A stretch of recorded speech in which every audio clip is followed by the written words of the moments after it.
Hi everyone, this is Mindy with Honeybee Stamps, and in today's video I'm going to be creating this sweet spring card using the Songbirds Lovely Layers set from Honeybee Stamps. Whenever I get the lovely layers from Honeybee Stamps, I will always die cut something from white cardstock first, just so I get an idea of how it's going to layer up, what colors of cardstock I want to use if I'm using colored cardstock or if I'm going to ink blend. Today I'm going to be using my colored cardstock. So I have my main pieces of the one bird die cut from white, and then I picked out the pieces that each of those belong to for the die. So here I'm starting out now. For one of the birds, I'm doing a light and a dark pink. And now for the base layer of this bird, which is the biggest piece, I'm going to die cut that from the dark cardstock. I will do that for all of the pieces. I have two shades of green, a light and a dark. So the darker one here, I'm die cutting that big base layer from, and then once more on this kind of dark teal colored cardstock. Now I went back to the white to figure out my layers once again. There's kind of a middle piece that's going to be the breast of the bird, and then there's going to be a top layer to kind of add some detail to the wings. So that top layer I'm die cutting from the lighter shade of cardstock. Now I brought my white piece back in to see if I liked the white or if I wanted to change that color up. The white is really pretty and really bright, so I decided that I wanted to just kind of tone that down a little bit. So this kind of centerpiece of the bird, I'm going to be die cutting from a cream type of cardstock. So that layer I went through, die cut 3 pieces for each of the bird using my Bitty Buzz Cutter. Now there's also one other piece, so there's a couple more pieces to the bird, but this one is going to be adding some detail to the front of the bird.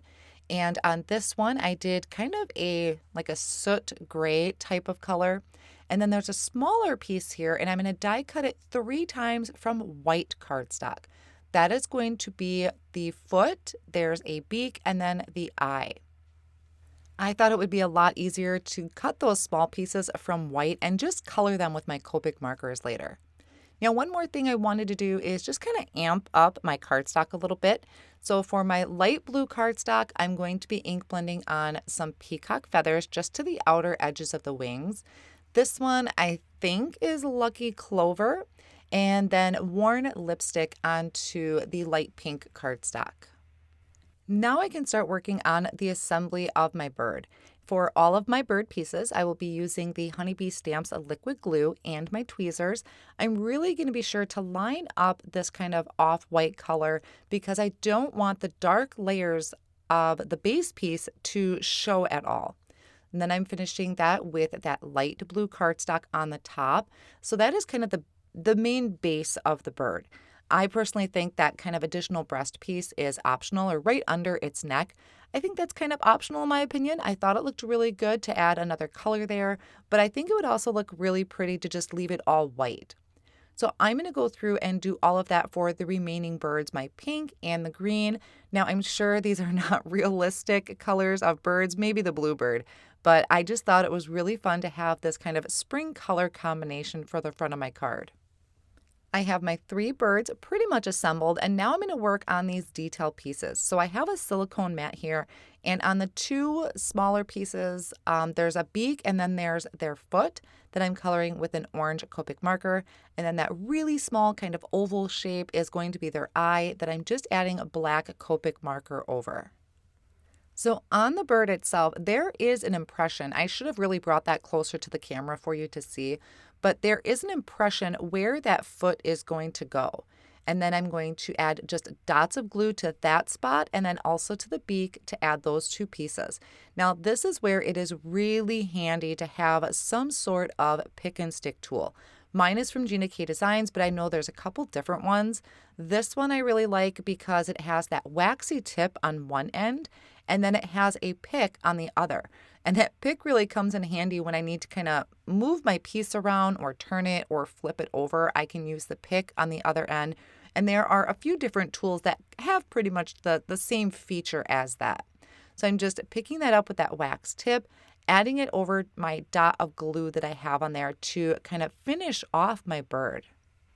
Now my silicone mat that I was working on, I'm just going to end up putting some rubbing alcohol on it or spraying some rubbing alcohol over it to clean off that alcohol marker. So alcohol markers come off with either hand sanitizer or rubbing alcohol. Here are my birds all laid out. I love them in this different shades of color. I think it would really be really cool to create just a whole rainbow of them too. Of course, a rainbow. So now for my background for my birds is I have a piece of white cardstock. This is Hammermill cardstock cut to 4 1/4 by 5 1/2. And on one end, I'm going to ink blend on Salty Ocean Distress Oxide ink. So I start at the top, and as I blend down towards the bottom, I'm going to have it get softer and fade into white. I wanted to add a little bit more to my scene other than just having the blue sky. So I'm taking these 2 clouds that come from the Cottage Countryside die set, and I die cut them from some white cardstock. Now for my sentiment, this is coming off of the Big Time Kindness stamp set. It's just one of the smaller sentiments.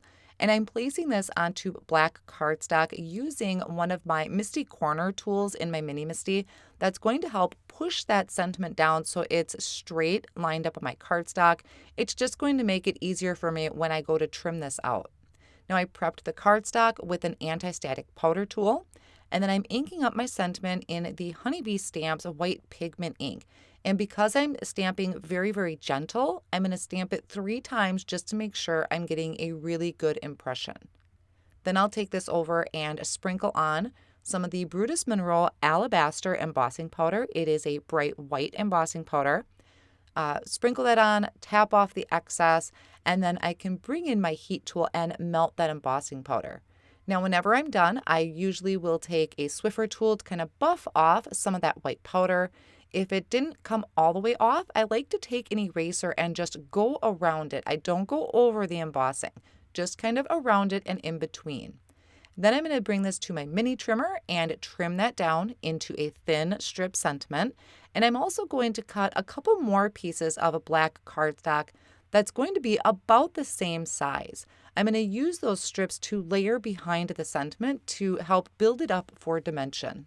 Now I can start working on my scene. So I laid the birds out where they would go on the card to make sure they all fit.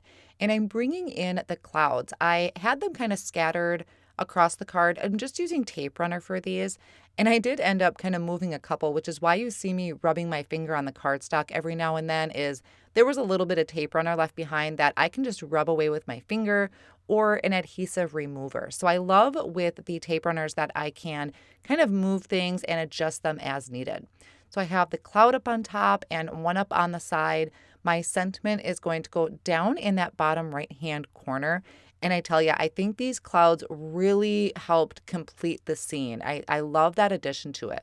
Now, when I trimmed off that excess, I didn't want to waste that. So I put that down in that bottom corner, and my sentiment is going to end up sitting on top of that cloud.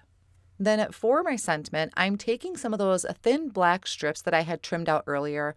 I'm adding tape runner to it, and then I'm adding my sentiment on top, but I'm not going all the way across. Part of my sentiment on the left-hand side is going to overhang onto the bird or overlap onto the bird.